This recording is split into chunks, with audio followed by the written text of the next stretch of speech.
Depuis la découverte de l'eau d'érable il y a plus de 400 ans par les Premières Nations, les produits d'érable ont toujours fasciné, tant par leur provenance, leur procédé de transformation, leurs propriétés, mais aussi surtout leur goût.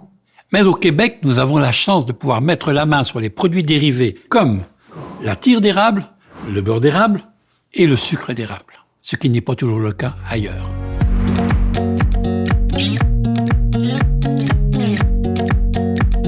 Ce n'est pas parce que vous ne trouvez pas les produits dérivés d'érable que vous ne pouvez pas les faire vous-même. Donc, la première étape consiste à vérifier le point d'ébullition de l'eau, car il varie selon la pression atmosphérique et l'altitude. Par exemple, pour obtenir du beurre d'érable, il faut chauffer le sirop d'érable à 11,7 degrés Celsius au-dessus de la température de référence du point d'ébullition de l'eau. Le remuer pour obtenir une matière lisse et le laisser refroidir. Pour la tire d'érable, il faut ajouter 14,4 degrés Celsius et laisser le produit à température ambiante sans remuer. Pour le sucre granulé, il faut augmenter la température du sirop d'érable à 24,4 degrés Celsius, remuer constamment jusqu'à ce que la pâte commence à s'effriter et la passer au tamis selon la granulométrie souhaitée. Vous savez très bien comment la science et la cuisine sont intimement liées, et surtout lorsqu'on parle de gastronomie, mais encore plus avec l'érable. On va découvrir des molécules aromatiques particulières. Je vais vous nommer par exemple le fenugrec, le boisé, le caramel, la vanille. Toutes ces saveurs uniques vont se mélanger avec les ingrédients que l'on cuisine en ajoutant un complément gastronomique absolument incroyable. Les aliments complémentaires à l'érable, que sont la sauce soya, la poudre de champignons, la pâte de tomate et la viande caramélisée, eh bien, on va les utiliser avec, bien sûr, le sirop d'érable. Pour vous démontrer cette complémentarité, on va travailler aujourd'hui sur un plat connu en Amérique du Nord et particulièrement aux États-Unis, les côtes levées à l'érable, bien sûr. On a préparé les côtes levées de porc qui ont été cuites dans un bouillon aromatique pendant 45 minutes. Et là va commencer la magie avec nos aliments complémentaires. Alors, je vais utiliser, bien sûr, je vous l'ai dit, la poudre de champignons. On sait le rôle qu'elle joue comme aliment complémentaire avec l'érable. Je vais ajouter de l'ail, de la moutarde forte type Dijon, du jus de citron, de la pâte de tomate. Elle aussi va apporter une certaine acidité, mais en même temps une coloration, et qui va permettre, n'oubliez pas que ce sont des côtes levées au caramel d'érable. Donc on a une certaine caramélisation qui va se faire. Et pour finir, on a parlé des ingrédients complémentaires, la sauce soya, une sauce soya normale. Et je vais ajouter un petit côté aromatique, mais en même temps épicé, avec bien sûr un peu de tabasco. Et puis la fameuse sauce Worcester, on ne dira pas le nom complet parce qu'on n'y arrive pas, mais on ajoute un peu de cette sauce Worcester à l'intérieur. Et puis bien sûr, on finit avec l'apothéose. L'apothéose, eh bien, c'est notre sirop d'érable qui va bonifier le tout et qui va permettre un bon mélange de cette recette.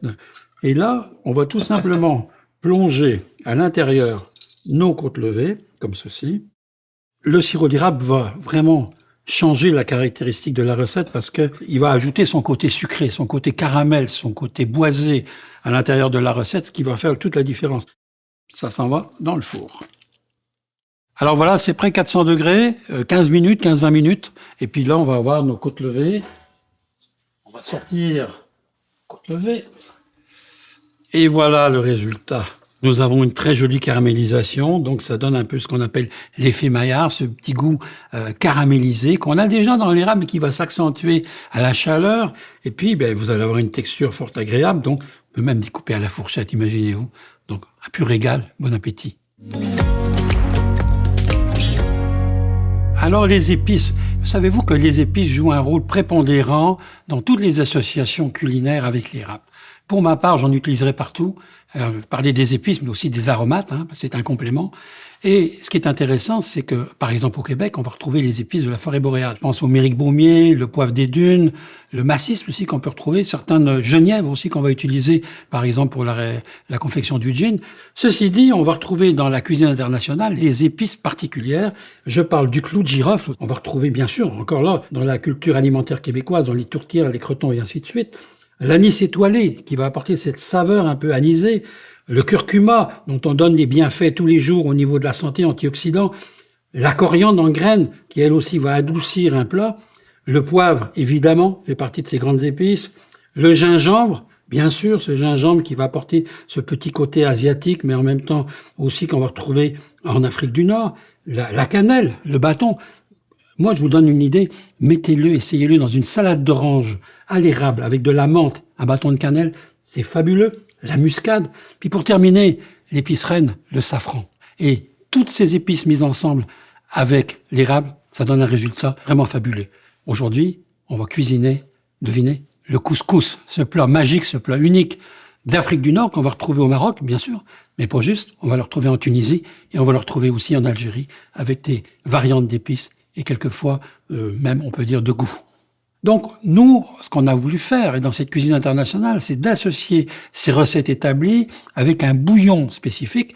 On a parlé du rôle des épices avec l'érable, et c'est ce qui va donner cette saveur unique. Pour l'avoir fait goûter à des Marocains, c'est la stupéfaction à chaque fois. Ça veut dire que l'érable va remplacer ce qu'on va retrouver dans la cuisine marocaine, par exemple les dattes, le miel. Donc, on va avoir cette substance unique qui est notre érable à sucre, qui va ajouter un complément à la recette. Comme ces épices, et on parle notamment du safran, cette épice, ce pistil qui est cueilli, ramassé à la main très tôt le matin à la rosée, eh bien, va apporter non seulement une coloration, mais un goût particulier, une rondeur particulière qui va, avec l'érable, faire le mélange parfait. Donc, ce qu'on a fait, on a fait revenir la volaille, on a fait revenir les légumes, on les a cuits ensuite dans un bouillon aromatique avec toutes les épices dont on a déjà parlé, avec le sirop d'érable, et ça donne le résultat qui est là. Et je commence à dresser mon plat.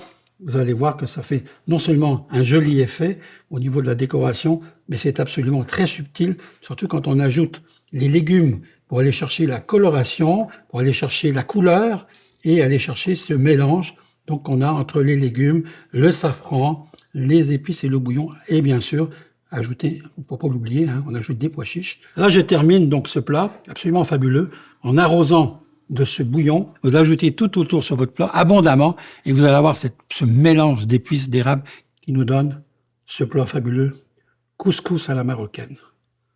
Bon appétit. Les produits d'érable peuvent donner une touche bien à eux lorsqu'ils sont utilisés dans différentes techniques, comme par exemple la cuisson sous vide. La cuisson sous vide va avoir cet avantage, elle l'a déjà en temps normal, de bonifier les chairs, mais lorsqu'on ajoute un mélange, par exemple érable, épices, encore mieux, mélange torréfié de champignons par exemple, là on va avoir un ensemble, on va avoir une osmose qui va se créer autour de la pièce de viande, par exemple, pour ne parler que de la viande, et les échanges de saveurs vont se multiplier. On parle à ce moment-là de cumulation des saveurs. Donc, les saveurs de champignons torréfiés, les saveurs d'érable vont cumuler ensemble et vont bonifier le goût, non seulement le goût, mais aussi la texture du produit. On parle souvent de cuisson sous vide de viande. On pourrait cuire du foie gras, par exemple. On peut cuire aussi des poissons, des fruits de mer. Juste, il va s'agir de régler la différence de cuisson par rapport au produit que l'on cuit, mais en gardant la même base, soit la torréfaction et le bouillon de cuisson. Dans nos techniques de recherche, nous sommes très vite aperçus qu'il y avait beaucoup de possibilités, notamment dans le sujet de la fermentation. Pour vous donner un exemple, quand on parle de fermentation, on parle de pain au levain, par exemple. On va développer des levures et là, on va avoir les arômes qui vont exploser. Dans ce qui nous concerne, on va utiliser le kimchi. Au lieu d'utiliser du sucre normal, on va utiliser ici le sirop d'érable, qui est un sucre direct, donc qui va se mélanger, qui va s'incorporer et qui va exaucer de façon rapide. Donc l'avantage d'utiliser un sirop d'érable dans un kimchi, c'est qu'on va avoir un développement des saveurs qui va être beaucoup plus rapide. Et ça, c'est intéressant dans un produit comme les kimchi.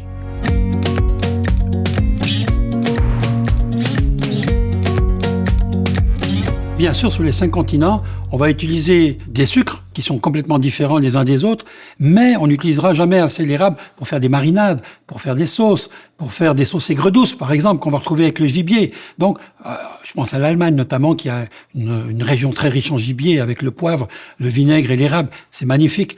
On a toutes ces régions un peu du monde qui vont utiliser des sucres, jamais aussi bien et aussi bon pour la santé qu'on peut avoir par exemple avec le sirop d'érable.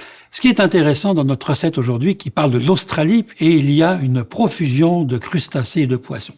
Dans cette recette, on utilise un sirop doré, donc un sirop de première sève, qui va apporter la subtilité, j'allais dire, faire une rondeur un peu comme un grand vin. On a ce côté délicat, riche, qui va se mélanger au jus acide du citron vert, la lime, qui va, elle, faire une cuisson par acidification.